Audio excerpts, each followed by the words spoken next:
Composed of 7,100 islands, the Philippines is home to 100 million inhabitants. Like all young countries, the Philippines continue to chart its course.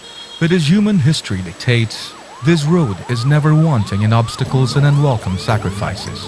With resources concentrated in urban and mainland development, island provinces on the outer edges suffer outbreaks of discontent from this imbalance, oftentimes with violent results. Facing this dilemma was a group of medical practitioners whose callings led them towards a path less taken. The island province of TAWI, located at the southern tip of the archipelago. Hesitant initially because of the stories and information noted about TAWI. Siyempre, ang daming mga comments about this area. Mostly negative. Yun ang impression ng lahat with TAWI. I usually gather teams fast, probably in 2 or 3 days.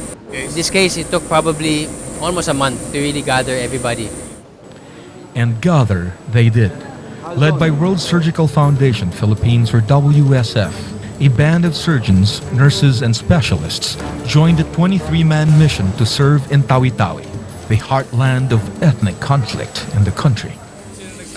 My parents said, siyempre, be careful, pero tuloy pa rin. This is my work, this is what I do, this is what makes me happy, this makes me fulfilled. I'm excited. Fear and excitement covered volunteers boarding the plane. But 200 miles away, this fateful flight carried the remaining hopes for a family of 4. This is Bajau fisherman Jonathan Mateo. He and his family live in an island 4 hours away by boat from the nearest hospital in Bungao town, TAWI. His wife suffers from goiter. His 6-year-old son Jeremy has undescended testes. And worse, his 10-year-old daughter Benisa was also born suffering from anorectal malformation. Her burning condition already cost the girl a decade of early childhood memories. Kasi may galing doon sa Buandok. Narinig namin na may schedule dito sa Bungao, mga operasyon. Sabi nila, pupunta tayo sa Bungao tayo. May operasyon. Oh, sasama tayo kahit wala tayong pera. Pero sabi nila, doktor, libre. Oh, kaya nakapunta kami dito, Dok. Sakay kami ng lansa pupunta ng Bungao. Already resigned to their fate, Jonathan gathers his fading chances to the coming WSF mission. But unknown to him, 23 determined individuals landed in TAWI that day. Upon arrival, more and more indigent cases came forward. Case screening immediately began at Dato Halun Sakilan Memorial Hospital, host facility for the TAWI surgical mission.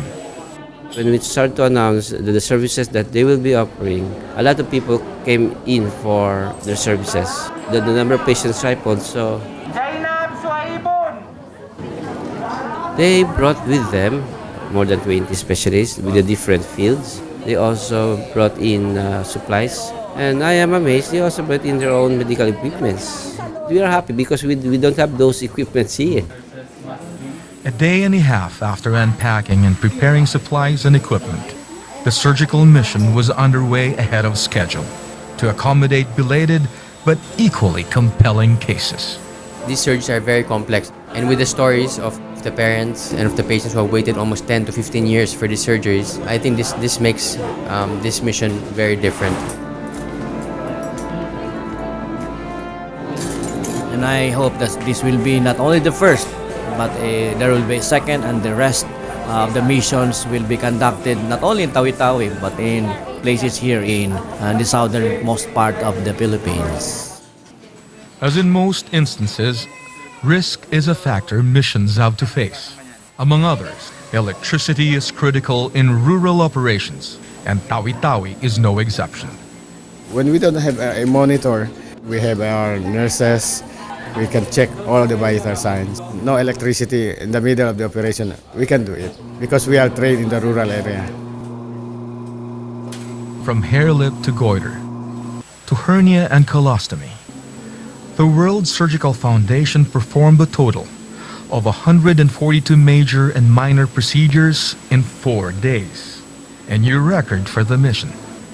A lot of difference. I have been here for the last 20 years. The difference is beyond words. We cannot express it.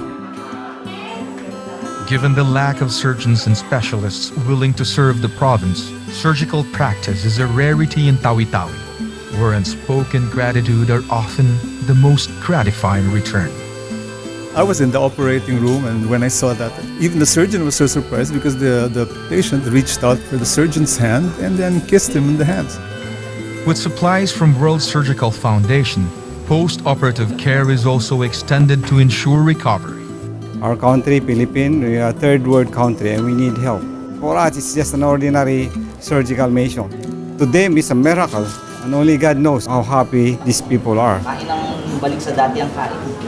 As days wore on, concerns on local security have all but faded. Travel advisories against Tawi-Tawi were inaccurate reflections of day-to-day conditions in the municipality of Bongao.